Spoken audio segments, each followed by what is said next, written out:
Hey peeps! Today I'm doing a critique on a piece I did a few years ago. Honestly, it's kind of embarrassing showing some of these, but I think we can all benefit by seeing our old works. Just a disclaimer, these videos were done back when you could still record with Livestream for free.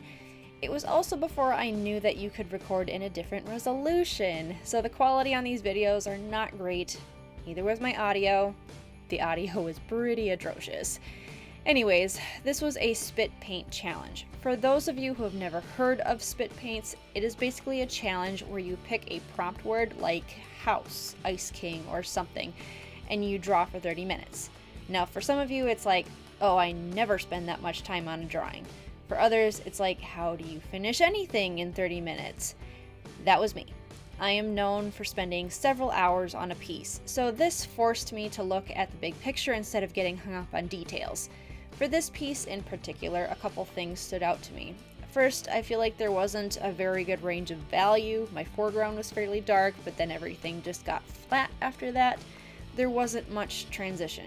Second, I wasn't very adventurous with my composition. In so many of my pieces, I have like 2 or 3 chunks of land and that's it. Things that I do like, I was actually pretty proud of myself for keeping the dragon simple. I usually get so caught up in details. I also was pretty proud of how many elements I got in there in such a short time span.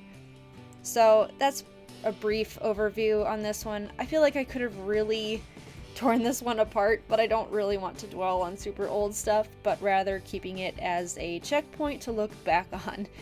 Make sure to sign up for my email list to get in on all the goodies. Check out the link in the description and enjoy the rest of the video. Later, peeps!